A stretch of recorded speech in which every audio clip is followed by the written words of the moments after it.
तो हम कर रहे थे आपका जो चैप्टर है इलेक्ट्रिसिटी, और उसमें हमने देख लिया था रेजिस्टेंस ऑफ अ कंडक्टर और रजिस्टिविटी वगैरह, ये सारे टॉपिक हमने देख लिए थे। तो अब देखो इसमें जो नेक्स्ट टॉपिक है, अगर आप लोगों ने वो टॉपिक नहीं देखे हैं तो उसकी वीडियो का लिंक जो है डिस्क्रिप्शन में है, पहले जाके उसको देख ले। पार्ट 1 करके वीडियो है, उसके बाद इस वीडियो पे है, उसमें हमने सारा देख लिया था, ओम्स लॉ वगैरह।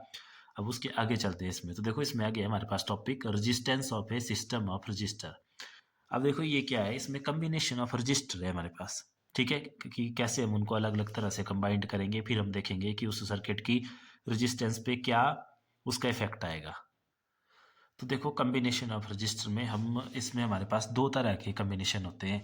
एक होता है हमारे पास सीरीज कम्बिनेशन, और दूसरा होता है हमारे पास पैरेलल कम्बिनेशन। तो इनमें वन बाय वन हम देखेंगे कि किस में क्या इफेक्ट पड़ता है, ठीक है, रेजिस्टेंस में सर्किट की। लेकिन सबसे पहले देखो रजिस्टर पढ़ा था ना हमने, उस वीडियो में हमने सारा पढ़ा है रजिस्टर के बारे में। थोड़ा सा इसको याद कर लेते हैं कि रजिस्टर क्या थे हमारे पास। तो रजिस्टर ऐसे मटेरियल थे जिसमें से जब करंट पास होता है तो वो क्या करते हैं, उस करंट के फ्लो को अपोज करते हैं। ठीक है, अब रजिस्टर हम सिंपल जैसे कोई भी ऑब्जेक्ट है हमारे पास, जैसे लाइट का एक सिंपल बल्ब है, ठीक है, जो करंट से चलता है, या कोई भी हमारे पास है जैसे फैन है, मोटर है आपकी, तो उन सभी में से जो है करंट पास होती है, लेकिन वो करंट आसानी से पास नहीं होती है, उसको वहाँ पे एक अपोजिशन मिलती है उन ऑब्जेक्ट की वजह से ही। जैसे बल्ब में इलेक्ट्रिसिटी पास होनी है तो बल्ब भी उस इलेक्ट्रिसिटी जो करंट पास होगा उसको अपोजिशन प्रोवाइड करवाएगा, मतलब वो भी रेजिस्टेंस शो करेगा। तो उस बल्ब को भी हम बोल सकते हैं कि एक रजिस्टर है। ठीक है, ये सारे के सारे रजिस्टर बोलेंगे इनको भी। और फिर इसी बात का देखो साइंटिस्टों ने फायदा भी उठाया है कि उस अपोजिशन जहाँ पे हमें ज़्यादा अपोजिशन चाहिए थी वहाँ के लिए ऐसे अलग से मटेरियल डिज़ाइन कर दिए, रजिस्टर जिनको बोलते हैं। ये जो आपकी स्क्रीन पे दिखाई दे रहे हैं ये है रजिस्टर हमारे पास। ठीक है, अब जैसे कई जगह पे हमें करंट कम ज़्यादा करनी है तो उस जगह पे हम इनको यूज़ करते हैं। तो अब देखो इसमें देखते हैं, हमारे पास पहला है सीरीज कम्बिनेशन, दूसरा है पैरेलल कम्बिनेशन। ठीक है, तो वन बाय वन इनको देखेंगे। तो पहला केस लेते हैं हम इसमें रजिस्टर इन सीरीज। तो यहाँ पे देखो हम तीन रजिस्टर लेंगे, कोई तीन रजिस्टर है हमारे पास, मान लो जैसे इस तरह से ना रजिस्टर का साइन होता है इस तरह से, इस साइन को बोलते हैं रजिस्टर। ये मान लो R1 रजिस्टर है हमारे पास, कॉमा एक और रजिस्टर लिया हमने R2, और एक रजिस्टर और है R3। अब इन तीनों को हमने सीरीज में कनेक्ट करना है। तो सबसे पहले तो देखो सीरीज में कनेक्ट कैसे करते हैं। तो सीरीज में जैसे यहाँ बना रहा हूँ देखो दोबारा, जो आपने एक रजिस्टर लिया, ऐसे लिया ना एक रजिस्टर, जो नेक्स्ट रजिस्टर होगा उसके इसी एंड के साथ कनेक्ट होगा, वो end to end connection line में कनेक्ट करेंगे इनको, एक के बाद दूसरा, दूसरे के बाद तीसरा, मतलब अगला रजिस्टर इसी के साथ ऐसे कनेक्ट हो जाएगा। ये हो गया R1 कनेक्ट, ये हो गया R2, और अगर कोई और भी है जैसे यहाँ पे एक और रजिस्टर लिया हमने R3, तो R3 भी इसी के साथ कनेक्ट हो जाएगा। ठीक है, ये हो गया इनका सीरीज कम्बिनेशन। पैरेलल में हम इनको थोड़ा अलग तरीके से कनेक्ट करेंगे, वो तब देखेंगे जब हम पैरेलल सर्किट पढ़ेंगे। तो देखो सीरीज में एंड टू एंड कनेक्शन, एक एंड के साथ तो अगले वाले का एंड, फिर इसके इस एंड के साथ अगले वाले का एंड, और फिर अब इसमें से हमें जो है करंट पास करवाना है तो उसके लिए क्या कनेक्ट करते हैं इस सर्किट में। तो एक इसमें देखो बैटरी लगेगी इस तरह से, तो ये हमने बैटरी लगा ली यहाँ पे, जैसे ये पॉजिटिव एंड हो गया बैटरी का, और दूसरी साइड कौन सा एंड हो गया इसका, नेगेटिव एंड हो गया। ठीक है, तो ये हो गया आपका रेजिस्टेंस इन किसमें, सीरीज में, ये लग गए। अब जैसे मान लो हमने यहाँ पे वोल्टेज मेजर करनी है और करंट मेजर करनी है, तो उसके लिए हमें वोल्ट मीटर लगाने पड़ेंगे और मीटर लगाना पड़ेगा। तो जब हमने पीछे वाली वीडियो में हमने देखा था कि जो भी वोल्ट मीटर है हमारा वो लगता था हमेशा पैरेलल में, और जो एमीटर है वो लगता था हमेशा सीरीज में। तो सीरीज कनेक्शन देखो कैसा होता है, एंड टू एंड कनेक्शन, मतलब सीरीज कनेक्शन होगा जैसे ये वायर है, इसी को हम कहीं से ब्रेक करेंगे और इसके बीच में ऐसे एमीटर लगा लेंगे, एंड टू एंड कनेक्शन। जैसे मान लो ये इसका नेगेटिव एंड है ना, तो यहाँ पे जो एमीटर का नेगेटिव एंड है वो इस वायर के साथ कनेक्ट कर देंगे, फिर उस एमीटर के थ्रू ये सर्किट कंप्लीट होगा, और आगे जो एमीटर का पॉजिटिव एंड होगा उसको दोबारा उस वायर के साथ कनेक्ट कर देंगे। ये लग गया हमारा एमीटर। ठीक है, ये इसमें एमीटर। अब बात आती है वोल्ट मीटर लगाने की। लेकिन वोल्ट मीटर लगाने से पहले देखो इसमें थोड़ा हम समझ लेते हैं कि इस सर्किट में वोल्टेज और करंट कैसे कैसे चलेगी। तो जैसे देखो ये वोल्टेज है, यहाँ से मान लो ये ऐसे अज्यूम कर लो कि 20 वोल्ट की बैटरी लगी हुई है। तो यहाँ से देखो सबसे पहले मान लो वोल्टेज मिली इसको, आपके पास R1 के पास वोल्टेज गई, फिर R1 एक रजिस्टर है, उसने करंट प्रोड्यूस करने के लिए कुछ वहाँ पे क्या की उसने वोल्टेज यूज करी। ठीक है, कुछ वोल्टेज ये यूज कर लेगा, तो फिर जो बचेगी वोल्टेज उससे वही वोल्टेज आगे जाएगी, मतलब इसके पास एक वोल्टेज ड्रॉप आ जाएगा। तो ऐसे अज्यूम कर लेते हैं कि इसने जो वोल्टेज यूज की वो V1 यूज करी।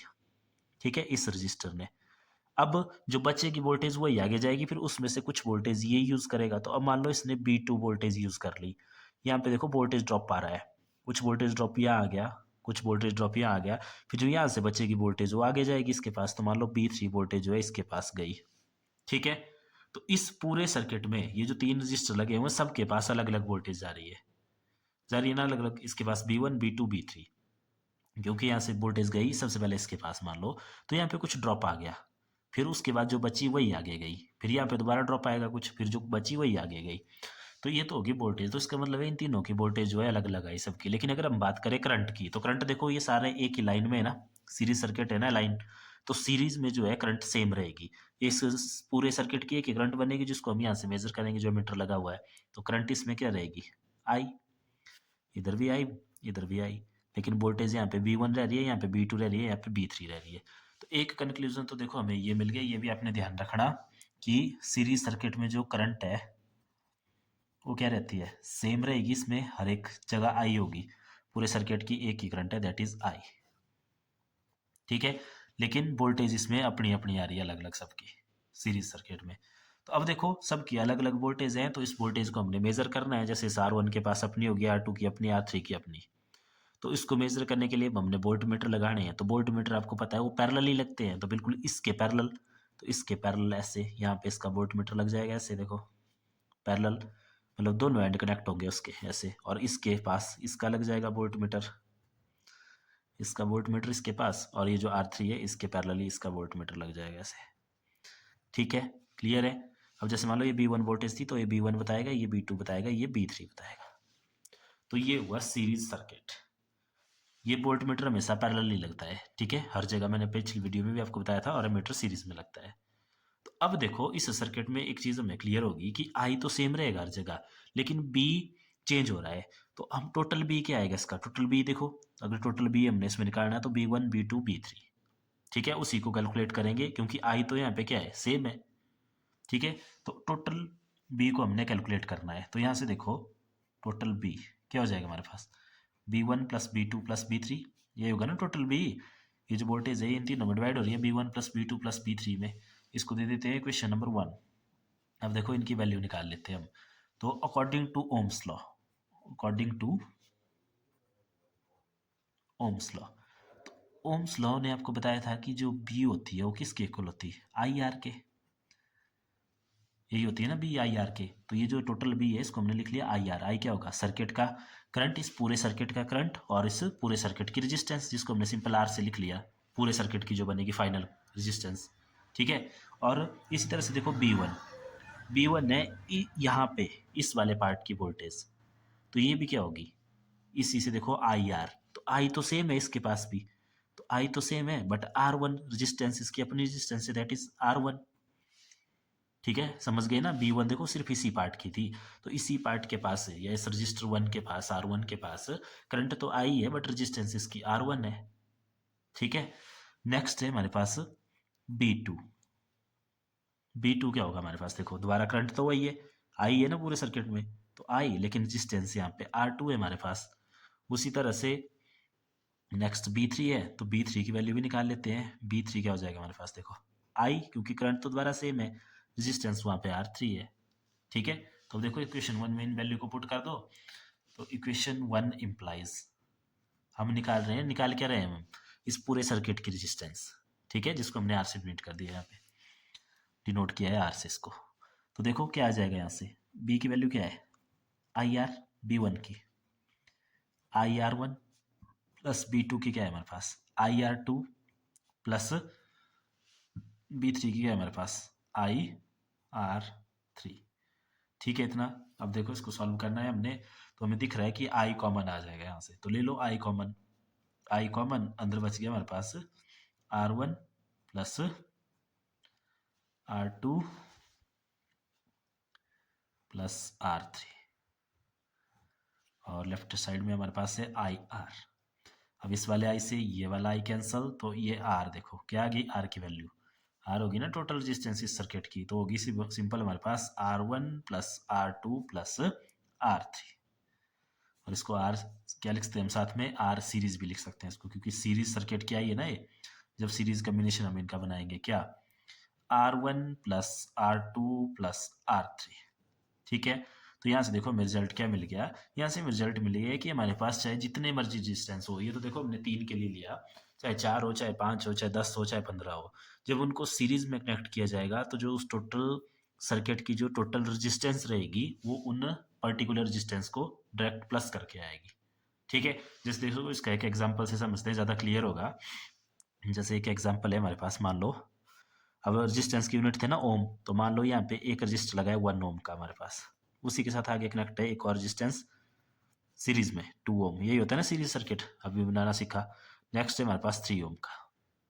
ठीक है, ऐसे मान लो कनेक्ट है बैटरी के साथ एक, और फिर हमारे से पूछा हुआ है कि इस टोटल सर्किट की रेजिस्टेंस कितनी है। तो अब ये सारे के सारे रेजिस्टेंस देखो सीरीज में है, तो सीरीज में जो टोटल रेजिस्टेंस बनेगी वो क्या बनेगी, डायरेक्ट प्लस होगी, 1 ओम प्लस 2 ओम प्लस 3 ओम, तो इसको प्लस करेंगे तो ये आ गया हमारे पास 1 प्लस 2 3, 3 प्लस 3 6 ओम, सीरीज में जब ये कनेक्ट है। ठीक है, तो ये हो गया रेजिस्टेंस इन सीरीज। अब देखते हैं रेजिस्टेंस इन पैरेलल। तो देखो अब जो रेजिस्टेंस इन पैरेलल होगा उसका सर्किट कुछ ऐसा होगा कि जैसे हम 3 रजिस्टर ले रहे थे ना, यहाँ भी हम 3 रजिस्टर लेंगे। जैसे एक रेजिस्टेंस ले लिया हमने, ये देखो R1, और दूसरा रेजिस्टेंस ले लिया हमने यहाँ पे R2, और तीसरा रेजिस्टेंस ले लिया हमने यहाँ पे R3। ठीक है, अब वहाँ पे इनके एंड टू एंड कनेक्शन थे सीरीज में। अगर देखो सीरीज सर्किट को देखें, ये देखो एक रजिस्टर का जो एंड था वो दूसरे वाले रजिस्टर के एंड से जुड़ा था। ठीक है, यहाँ पे क्या होगा, यहाँ पे ये जो तीनों रजिस्टेंस है ये डायरेक्ट बैटरी के साथ कनेक्टेड होंगे ऐसे। जैसे फर्स्ट का देखो, ये बैटरी के साथ कनेक्ट कर दिया इसको ऐसे। ठीक है, ये बैटरी के साथ कनेक्ट कर दिया ऐसे। तो ये बाकी दो भी जो हैं, अब देखो ना इस पॉइंट के थ्रू बैटरी कहाँ तक पहुंच गई, यहाँ पे बैटरी आ गई ना, बैटरी का ये पॉइंट। तो ये बाकी भी देखो अलग अलग कनेक्ट होंगे, लेकिन अलग अलग वायर, मतलब यहाँ के लिए नहीं, यहीं पे जैसे एक जंक्शन बना लिया हमने, यहाँ से देखो इसको अलग से कनेक्ट कर दिया, इसको अलग से कनेक्ट कर दिया, इसको अलग से कनेक्ट कर दिया। वैसे ही सेम यहाँ पे एक जंक्शन बन गया, यहाँ से ये अलग से कनेक्ट हो गया, ये अलग से कनेक्ट और ये अलग से कनेक्ट, मतलब तीनों रेजिस्टेंस जो है वो बैटरी के साथ कनेक्ट हो गए हैं। अब देखो डिफरेंस क्या आएगा इसमें, डिफरेंस इसमें मेन यही आएगा कि जैसे देखो यहाँ पे जो वोल्टेज थी पहले गई इसके पास, फिर इसने कुछ यूज करी, उसके बाद आगे गई। यहाँ पे ऐसा नहीं होगा, यहाँ पे जो वोल्टेज है वो इस जंक्शन पे जाएगी, इस जंक्शन के बाद वो सभी रेजिस्टेंस के लिए बराबर मिलेगी। ठीक है, मतलब किसी के साथ कोई यहाँ पे भेदभाव नहीं होगा, जितनी इसको मिलेगी उतनी इसको, उतनी इसको। तो जैसे मान लो इसको अगर बी मिल रही है तो इसको भी बी मिलेगी, इसको भी बी मिलेगी। ठीक है, अब इन तीनों को सेम मिल रही है, तो इसको मेजर करने के लिए हम बिल्कुल इसके पैरेलल क्या लगा लेंगे, तीनों के पैरेलल एक हमने वोल्ट मीटर लगा लिया ऐसे। और वोल्ट मीटर लगाने के लिए आपने ध्यान रखना एंड का, इसमें जैसे ये पॉजिटिव है ना पॉजिटिव, तो ये पॉजिटिव एंड इस साइड, और इस साइड नेगेटिव है तो नेगेटिव। ठीक है इतना। और अगर बात रही इनकी, अब देखो करंट की, तो अब करंट के लिए क्या होगा, जैसे ये पॉजिटिव एंड पहुंच जाए इधर नेगेटिव, तो पॉजिटिव से नेगेटिव एंड की तरफ करंट चलेगी। लेकिन देखो यहाँ पे एक सर्किट देखो ये ऊपर से अलग बन रहा है, ये वाला सर्किट अलग बन रहा है, ये वाला सर्किट अलग बन रहा है। तो इसका मतलब है अब यहाँ पे करंट I1 होगी, यहाँ पे करंट I2 होगी, और यहाँ पे करंट जो है I3 होगी। अलग अलग करंट आएगी सभी के पास। ठीक है, इसको देखो आप ऐसे भी समझ सकते हैं, ओम्स लॉ क्या बोलता था, B is equal to IR। तो अगर यहाँ से हम I देखें तो I होता है वोल्टेज डिवाइडेड बाई रेजिस्टेंस, तो वो वोल्टेज तो सबको सेम मिल रही है, बट करंट क्या बनेगी फिर उनकी रेजिस्टेंस के अकॉर्डिंग, जिसकी रेजिस्टेंस ज़्यादा होगी वहाँ पे कम करंट बनेगी, जिसकी रेजिस्टेंस कम होगी वहाँ पे ज़्यादा करंट बनेगी। तो इनकी रेजिस्टेंस सबकी अलग अलग है, तो मतलब सबकी अलग अलग करंट बनेगी यहाँ पे I1 I2 I3। लेकिन अगर इस पूरे सर्किट की बात करें तो इस सर्किट में देखो जो करंट यहाँ से जा रही है ना I, वो सेम आनी चाहिए यहाँ पे I। ठीक है, तो मतलब हम क्या देखेंगे इसमें, I की बात करेंगे हम। ठीक है, I निकालेंगे हम, क्योंकि यहाँ पे I आया था ना अलग, देखो सीरीज में क्या आया था अलग, सीरीज में B1 B2 B3 वोल्टेज अलग अलग आई थी, यहाँ पे वोल्टेज सेम होगी। तो पहली बात तो वही होगी कि जो पैरेलल है आपका उसमें क्या होगी, जो वोल्टेज होगी वो वोल्टेज सेम होगी तीनों रजिस्टर के पास। ठीक है, चेंज हो रही है यहाँ पे करंट हमारे पास। और इनकी अगर करंट भी मेजर करनी होगी तो इसके लिए अलग एमीटर लगेगा, इसके लिए अलग एमीटर, इसके लिए अलग अलग, और सीरीज में लगता है। तो जैसे इस वायर को यहाँ से तोड़ के उसमें एमीटर का एक एंड कनेक्ट करके जो एमीटर का नेक्स्ट एंड होगा उसके साथ इस वायर को दोबारा कनेक्ट कर देंगे। ठीक है, तो मतलब हम यहाँ क्या फाइंड आउट करेंगे, देखो आई निकालेंगे हम यहाँ पे, आई टोटल आई क्या होगा वो I1 plus I2 plus I3। ठीक है, ये होगी इक्वेशन नंबर 1। तो अब दोबारा ओम्स लॉ का यूज करके आई की वैल्यू फाइंड आउट करते हैं। तो अकॉर्डिंग टू ओम्स लॉ,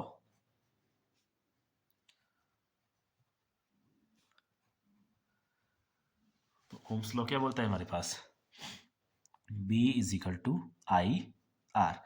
हमें कैलकुलेट करना है आई, तो this implies I is equal to V upon R. I तो हमें मिल गया। उसी तरह से देखो I1 क्या होगा, I1 देखो डायग्राम से, I1 करंट होगी इस रेजिस्टेंस के पास। तो इसकी वोल्टेज तो यहाँ सेम है B, बट इसकी रेजिस्टेंस अपनी है, दैट इज R1। उसी तरह से I2 भी क्या हो जाएगा हमारे पास, वोल्टेज तो I2 के पास भी है, लेकिन उसकी रेजिस्टेंस अपनी है, दैट इज R2।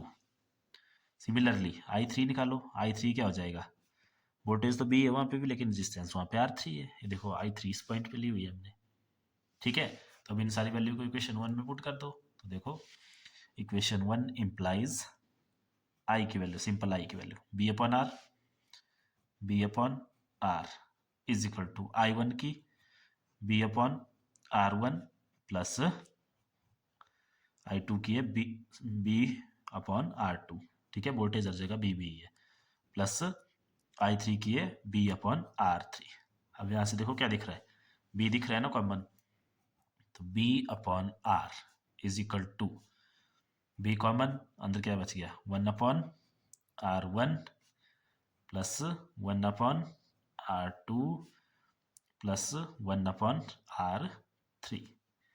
बी से बी कैंसल, तो ये बच गया हमारे पास, देखो क्या, 1 upon R is equal to 1 upon R1 plus 1 upon R2 plus 1 upon R3।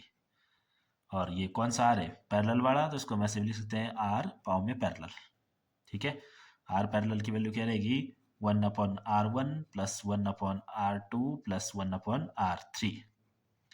ठीक है, मतलब रिजल्ट क्या निकला, देखो सीरीज के लिए रिजल्ट आया था कि जो टोटल रेजिस्टेंस बनेगी उस सर्किट की, जब रेजिस्टेंस को सीरीज में कनेक्ट करेंगे, वो बनेगी R1 plus R2 plus R3। और पैरेलल के लिए बनी 1 upon R1 plus 1 upon R2 plus 1 upon R3। R 1 upon R parallel के इक्वल होगा, वो भी ध्यान रखना, 1 अपॉन R पैरेलल के इक्वल होगा, ना कि R पैरेलल के। ठीक है, देखो न्यूमेरिकल से समझते हैं, ज़्यादा क्लियर होगा। जैसे जो हमने यहाँ पे लिए थे ना 1 ओम 2 ओम 3 ओम के, वैसे रजिस्टर हम यहाँ पे लेते हैं, सेम रजिस्टर लेंगे लेकिन पैरेलल में कनेक्ट करेंगे। ये आ गया 1 ओम वाला, ये आ गया 2 ओम वाला, और ये आ गया 3 ओम वाला। ऐसे कनेक्ट कर दिया इनको, पैरेलली कनेक्ट करना, तो ये देखो ऐसे कर दिया ना कनेक्ट, पैरेलली हर एक कर दिया ना बैटरी के साथ ऐसे कनेक्ट, जंक्शन बना दिया, चाहे इसको यहाँ कनेक्ट करो चाहे यहाँ करो, एक ही बात है। और ये जंक्शन बन गया एक, और जैसे इसको यहाँ से कर लो कनेक्ट, कितना आ गया देखो, यहाँ पे इसका वोल्ट मीटर लग जाएगा ऐसे पैरेलली, पॉजिटिव एंड है मान लो यहाँ ऐसे, ये कर लिया कनेक्ट हमने इनको। ठीक है, तो अब ये एक पैरेलल सर्किट है, तो इसकी जो देखो फाइनल रेजिस्टेंस निकलेगी, वो निकलेगी 1 अपॉन आर। पैरेलल का फॉर्मूला आपको पता है क्या होता है, 1 अपॉन R1, ये है 1 अपॉन R1, तो 1 अपॉन R1 की value 1 ohm plus 1 upon R2 की वैल्यू 2 ओम प्लस R3 की वैल्यू 1 अपॉन 3 ओम, ऐसे। ठीक है, फिर जब इसकी वैल्यू निकालेंगे तो देखो क्या आ जाएगी, यहाँ से 1 2 3 है ना, नीचे नीचे क्या आ गया, एलसीएम आ गया, कितना आ जाएगा इसका एलसीएम 6, ये किससे मल्टीप्लाई हो जाएगा 6 से, प्लस ये किससे मल्टीप्लाई हो जाएगा 3 से, प्लस ये किससे मल्टीप्लाई हो जाएगा 2 से ओम। तो कितनी आ गई है, 1 अपॉन आर पैरेलल आ रहा है, ये ध्यान रखना। ठीक है, तो ये आ गया हमारे पास, देखो 6 प्लस 3 9, 9 प्लस 2 हो गया 11, 11/6। 1 अपॉन आर पैरेलल आया है, जबकि हमें तो रेजिस्टेंस चाहिए सिंपल, तो हम क्या लिख सकते हैं इसको, देखो ये है ना हमारे पास 1 upon R parallel is equal to 11/6। तो अगर यहाँ रेसिप्रोकल ले लें तो आर पैरेलल फाइनल रेजिस्टेंस जो निकलेगी वो आएगी 6/11। तो जब आप इसको डिवाइड करेंगे 6/11 को, तो ये आ जाएगा आपके पास, देखो 6 डिवाइड बाई 11, 0 पॉइंट, फिर 11 5 ज़ा 55, फिर 5 0, फिर 11 4 ज़ा 44, इस तरह से। तो इसकी वैल्यू देखो आ रही है हमारे पास 0.54, और आगे भी आएगी कुछ और, लेकिन देखो रिजल्ट हमें क्या मिला, रिजल्ट इंपॉर्टेंट है। देखो जब सीरीज में इनको कनेक्ट किया था, तो जो भी थी रेजिस्टेंस हमारे पास 1 2 3, इनको डायरेक्ट प्लस होके इसकी जो फाइनल रेजिस्टेंस बनी थी वो बनी थी 6 ओम की। लेकिन जब इन रेजिस्टेंस को पैरेलल में हमने कनेक्ट किया, तो रेजिस्टेंस हमारे पास देखो जो इंडिविजुअल थी ना हमारे पास सबसे छोटी वाली 1, उससे भी छोटी है रेजिस्टेंस हमारे पास 0.54 ओम। तो इसका मतलब क्या है, इसका मतलब आया हमारे पास यूजफुल कंक्लूजन कि अगर रेजिस्टेंस हमें कहीं पे बढ़ानी है तो हम रजिस्टर को कनेक्ट करेंगे सीरीज में, और अगर कम करनी है तो उसको कनेक्ट करेंगे हम पैरेलल में। ठीक है, और मेन है इसके डायग्राम, ये डायग्राम बनाने आने चाहिए। तो देखो ये सीरीज के लिए डायग्राम है और ये आपका पैरेलल के लिए डायग्राम था हमारे पास ये वाला। ठीक है, और सीरीज देखो आप ऐसे याद रख सकते हैं कि जो सीरीज सर्किट होता है वो होता है दिवाली वाली लाइट में यूज। उसमें आप देखते हैं ना कि जो दिवाली वाली लाइट्स लगी होती है इस तरह से लगी होती है कि जैसे एक बल्ब लगा हुआ है ऐसे यहाँ पे, फिर उसके अगले उसके साथ ही नेक्स्ट बल्ब कनेक्ट होता है ऐसे, फिर उसके साथ नेक्स्ट बल्ब, ऐसे ऐसे सारे बल्ब कनेक्ट होते हैं उसमें। फिर अगर बाई चांस क्या होता है, मान लो एक आधा बल्ब बीच में खराब हो जाता है तो उसकी वजह से वो पूरी लाइट खराब हो जाती है। क्यों? क्योंकि वो सर्किट वहां से टूट गया, जैसे यहाँ से ब्रेक हो गया, तो फिर वो पूरा सर्किट नहीं चलता आपका। ठीक है, और जो पैरेलल कनेक्शन है, पैरेलल कनेक्शन होते हैं हमारे घर में जो वायरिंग होती है उसमें देखो जो भी आपके रूम में बल्ब या फैन लगे हैं सबका स्विच अलग अलग है। मतलब जैसे एक बल्ब लगा है मान लो यहाँ पे, तो इसकी जो है दोनों वायर्स अलग अलग लगी हुई हैं उस बल्ब तक जहाँ से आपकी सप्लाई आई है स्विचेस तक। ठीक है, इस तरह से अलग अलग, फैन की भी अलग अलग होगी, एक दूसरे पे डिपेंड नहीं है वो, चाहे इसको आप ऑन रखो चाहे ऑफ रखो, इसको तब आप ऑन भी कर सकते हैं या इसको ऑफ रखो इसको ऑन कर सकते हैं, कोई दिक्कत नहीं है। लेकिन इसमें क्या होगा, अगर ये बल्ब जल रहा है तभी नेक्स्ट जलेगा, तभी ये सारे जलेंगे। अगर मान लो यहाँ से कहीं से ब्रेक हो गया सीरीज में तो फिर ये अगले पिछले भी आपके नहीं काम करेंगे। ठीक है, तो ये था resistance in series and parallel. बाकी इसके न्यूमेरिकल हम बाद में देखेंगे कुछ। बाकी अब देखते हैं नेक्स्ट टॉपिक इसमें। तो देखो नेक्स्ट टॉपिक है इसमें heating effect of electric current. तो इसमें पहले डेफिनेशन देख लेते हैं क्या बोलता है। If the conductor is purely resistive, मतलब जो भी कंडक्टर है ना आपका उसकी रेजिस्टेंस बहुत ज़्यादा हाई है, यानी कि बहुत ज़्यादा अपोज कर रहा हो करंट के फ्लो को, then the source of energy continuously get dissipated in form of heat, this is known as heating effect of current. मतलब जैसे मान लो यहाँ पे कोई रजिस्टर लगा हुआ है आपका, ठीक है, हाईली रजिस्टिव है, बहुत ज़्यादा रजिस्टेंस है उसकी, और उसको हमने एक किसी सोर्स के साथ, जैसे वोल्टेज का सोर्स क्या है यहाँ पे बैटरी, बैटरी के साथ कनेक्ट किया हुआ है, तो इस केस में क्या होगा, जो भी एनर्जी होगी इस बैटरी की, ठीक है, वो सारी की सारी वेस्ट होती रहेगी या कन्वर्ट होती रहेगी इस रजिस्टर के पास हीट के केस में, हीट बनती रहेगी वहां पे। ठीक है, इसी को बोलते हैं हीटिंग इफेक्ट ऑफ करंट। अब देखो अगर इसमें हम बात करें इसके फार्मूला वगैरह की, तो इसके फार्मूला बन जाएगा हमारे पास सिंपल हीटिंग इफेक्ट। तो देखो जैसे हीट क्या है, एक एनर्जी है ना, हीट क्या होती है, एनर्जी। जैसे आप लोगों ने छोटी क्लास में पढ़ा है, 9th क्लास में भी पढ़ा है कि heat is also form of energy. ठीक है, और एनर्जी क्या होती है हमारे पास, एनर्जी वर्क डन के इक्वल होती है। तो देखो इसको हम स्टार्ट करेंगे, जो हमने पढ़ा था पोटेंशियल, पोटेंशियल या वोल्टेज बी, वो क्या होता है हमारे पास डब्ल्यू अपॉन क्यू, पढ़ा है ना ये, work done per unit small charge Q. तो यहाँ से देखो ये वर्क डन हमारे पास क्या आ जाएगा, W is equal to B Q. और इसी वर्क डन को हम क्या बोलते हैं, एनर्जी बोलते हैं वर्क डन को ही, और एनर्जी को ही हम हीट बोलते हैं। तो वहां से जो देखो हीट का फॉर्मूला बन गया हमारे पास, हीट, हीट को लिखते हैं एच से, H is equal to B Q. ठीक है, यह है इसका फार्मूला नंबर 1। इसके बहुत सारे फार्मूले हैं, 2-3, तो यह है फार्मूला नंबर 1। अब देखो क्यू, क्यू की वैल्यू आपको पता है, क्यू क्या होता है, चार्ज, ये होता है हमारे पास आई इंटू टी। अगर आपको ध्यान हो, देखो ये कहाँ से आता है, ये आता है हमारे पास करंट, क्या होता है हमारे पास I is equal to Q upon T, rate of flow of charge. ठीक है, तो यहाँ से क्यू क्या होता है आई टी। तो अगर इस वैल्यू को पुट कर देंगे इसमें, तो देखो एच की नेक्स्ट वैल्यू क्या आ जाएगी, आ जाएगी बी आई टी। ये आ गया इसका दूसरा फॉर्मूला हीट का। ठीक है, और एक और फॉर्मूला देखो यहाँ से, अब ये बी ओम्स लॉ के अकॉर्डिंग, ये बी क्या होता है हमारे पास, बी होता है ओम्स लॉ के अकॉर्डिंग आई आर। तो अगर इस वैल्यू को इसमें पुट कर दें तो एच क्या आ जाएगा, देखो बी की वैल्यू पुट कर दो आई आर, तो आई आर और एक और आई है और साथ में टी, तो ये कंबाइंड हो जाएगा एच इज इक्वल टू, ये क्या आ गया हमारे पास आई स्क्वेयर आर टी। एक फार्मूला ये आ गया इसका। ठीक है, फार्मूला नंबर 3। और ये जो थर्ड फार्मूला है ना हमारे पास H is equal to I square R T, इसी को बोलते हैं हम Joule law of heating, Joule's law of heating. Joules एक साइंटिस्ट थे, उन्होंने दिया था ये जूल्स लॉ ऑफ हीटिंग।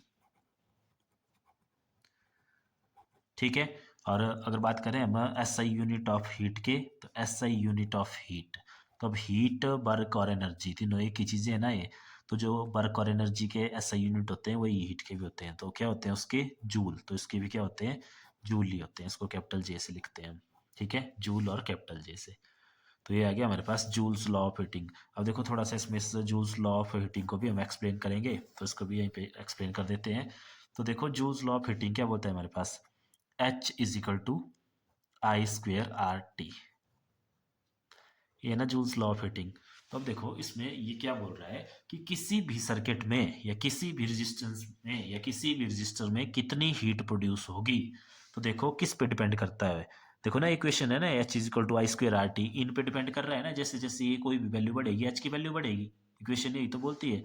तो एच देखो डायरेक्टली प्रोपोर्शनल है आई स्क्वेयर के। अब स्क्वेयर का मतलब है कि अगर मान लो करंट जो है 2 है, तो एच कितना आएगा, स्क्वेयर के साथ बढ़ेगा, इसके 4 टाइम्स बढ़ जाएगा। ठीक है। और किसके साथ डिपेंड है, H is directly proportional to R. जितनी ज़्यादा रेजिस्टेंस होगी, जितनी बड़ी वैल्यू का रजिस्टर होगा, उतनी ज़्यादा हीट होगी। और H is directly proportional to T, मतलब जितनी देर के लिए सर्किट में करंट चलेगी उतनी ही ज़्यादा हीट प्रोड्यूस होती रहेगी। ठीक है। तो सिंपल यही है हमारे पास जूल्स लॉ ऑफ हीटिंग, क्या बोलता है कि heat produced in a resistor is directly proportional to square of current, and heat produced in a resistor is directly proportional to value of resistor, and heat produced in a current is directly proportional to time, मतलब जितने time के लिए आपका circuit में current चलेगी उतनी ज़्यादा heat उसमें प्रोड्यूस होगी। ठीक है। तो इसको एक्सप्लेन आपने खुद कर लेना, बाकी मैथमेटिकल फॉर्म में हमने कर लिया। अब देखते हैं नेक्स्ट इसमें आगे।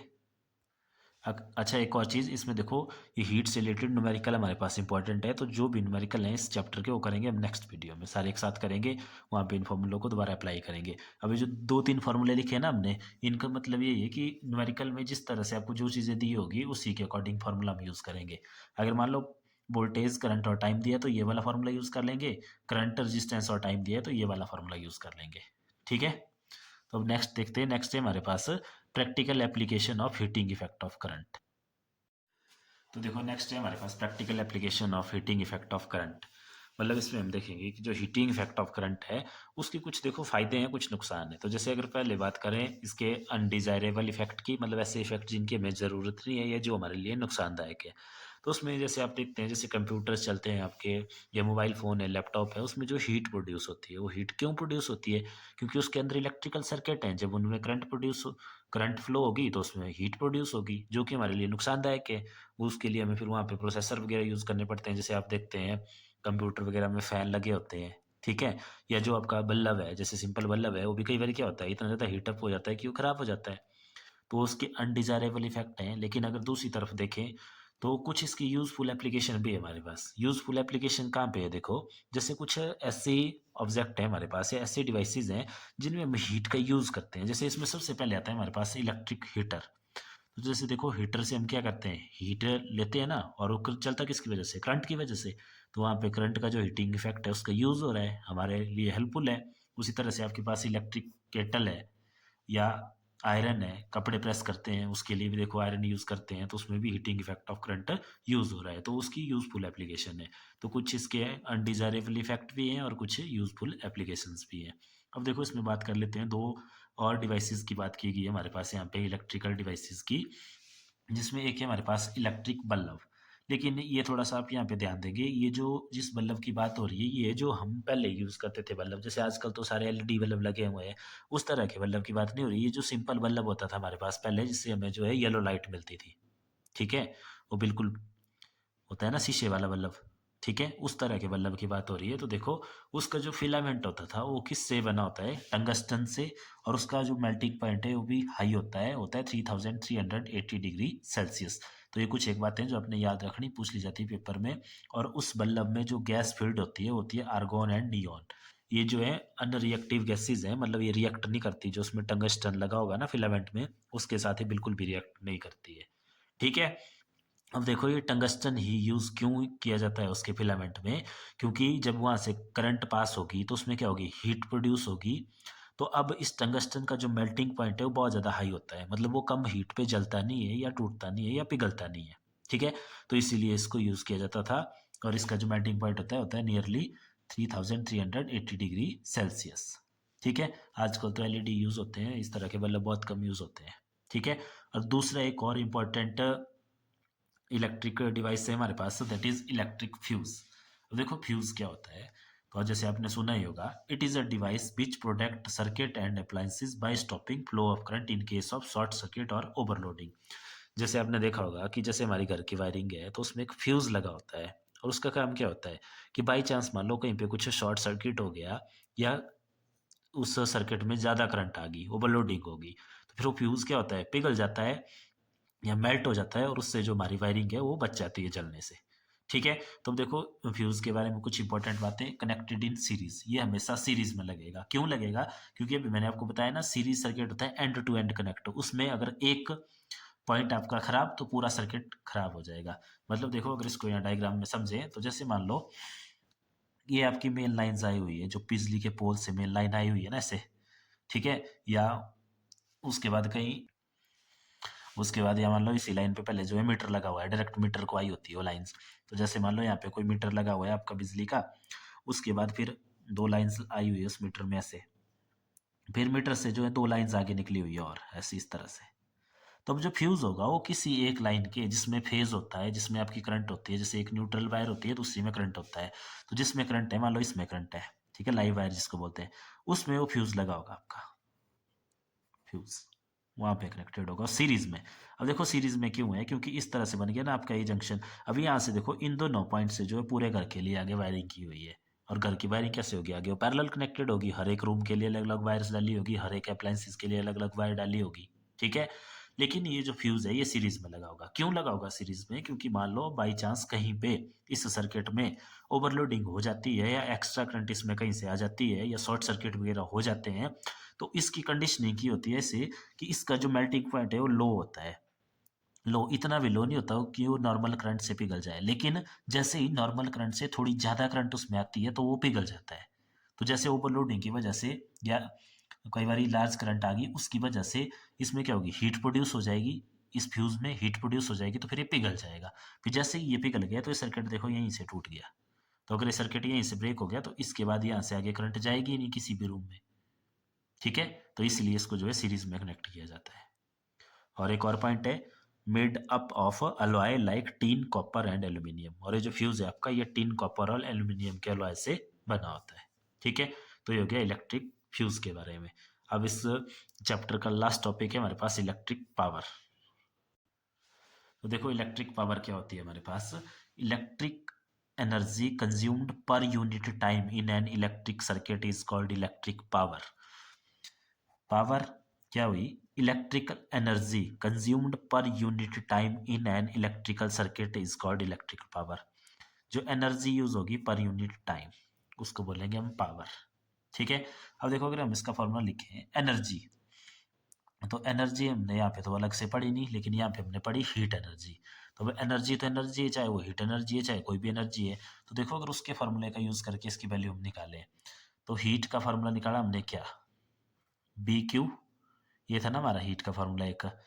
या इसका दूसरा फार्मूला था हमारे पास बी आई टी, इसको यूज कर लो तो देखो पावर क्या आएगी हमारे पास, बी आई टी, एनर्जी की जगह हीट के इक्वल, ठीक है, अपॉन टी, टी से टी कैंसल, तो पावर का एक फार्मूला आ गया हमारे पास V I, power is equal to voltage into current, simple, ठीक है। मैक्सिमम जगह यही फार्मूला यूज होगा। और अगर मान लो जैसे हीट के बहुत सारे फार्मूले, वैसे पावर के फार्मूले भी बनते जाएंगे। और जैसे देखो ये हमने हीट का फार्मूला रखा था यहाँ पे, ये एच क्या है, हमने ई क्या है हमारे पास लिया हुआ यहाँ पे, एच हीट के इक्वल, ठीक है। तो अगर नेक्स्ट फार्मूला देखिए हम, हीट का दूसरा फार्मूला हम इसमें यूज करें, जैसे ये है हमारे पास बी क्यू टी, अगर इसका यूज करके लिखें बी क्यू एच के लिए, और नीचे क्या आ गया टी, तो दोबारा क्यू अपॉन टी क्या होता है आई, तो ये तो दोबारा यही है, सही वही आ जाएगा, P is equal to B I. लेकिन अगर इस फॉर्मूले को यूज करें देखो हीट वाले को, तब पावर क्या बन जाएगी, एनर्जी मतलब हीट, उसकी जगह आई square R T over T, T से टी कैंसल, तो तब बन गया हमारे पास आई स्क्वेयर आर, ठीक है इतना। और अगर एक फार्मूला देखो यहाँ से लिखते हैं इसका, जैसे एक फार्मूला ये आ गया, एक फार्मूला ये आ गया, यहाँ से फार्मूला देखें, अगर P is equal to, B क्या होता है ओम्स लॉ के अकॉर्डिंग, आई आर, तो वहां से भी यही आ जाएगा, देखो P is equal to I square R, ठीक है। तो ये हो गया हमारे पास पावर। और अगर बात की जाए इसकी एस आई यूनिट की, तो S I unit of power होते हैं हमारे पास वॉट, ठीक है, what, W A double T, और इसको डब्ल्यू से लिखते हैं, ठीक है। देखो यहाँ पे एक दो और इम्पोर्टेंट यूनिट है, उनका आप ध्यान रखेंगे। जैसे एनर्जी से रिलेटेड देखते हैं हम पहले, ठीक है, इलेक्ट्रिकल एनर्जी से। तो एनर्जी के यूनिट होंगे हमारे पास, कमर्शियल यूनिट होंगे, जैसे कई जगह वाट आवर लिखा होगा, तो ये भी एनर्जी की यूनिट है, या कई जगह किलो वाट आवर लिखा होगा। ठीक है, ये कमर्शियल यूनिट है, मतलब लार्ज स्केल पे जहाँ पे एनर्जी यूज होती है उसके हैं ये। इसको क्या बोलते हैं, वाट आवर, और इसको किलो वाट आवर। और जो 1 किलोवाट आवर की वैल्यू होती है हमारे पास, वो होती है, अगर जूल में देखें हम इसको ना, क्योंकि एनर्जी के सिंपल यूनिट क्या होते हैं, जूल, तो 3.6 इंटू 10⁻6 जूल किलोवाट आवर की। ये एनर्जी के यूनिट है, ध्यान रखना, ठीक है। जबकि पावर के क्या है, पावर के वाट हैं आपके, ठीक है। तो ये था इस चैप्टर में। तो इस वीडियो में इतना ही, बाकी नेक्स्ट वीडियो में देखेंगे हम इस चैप्टर के जितने भी न्यूमेरिकल हैं वो सारे के सारे। तो इस वीडियो में इतना ही।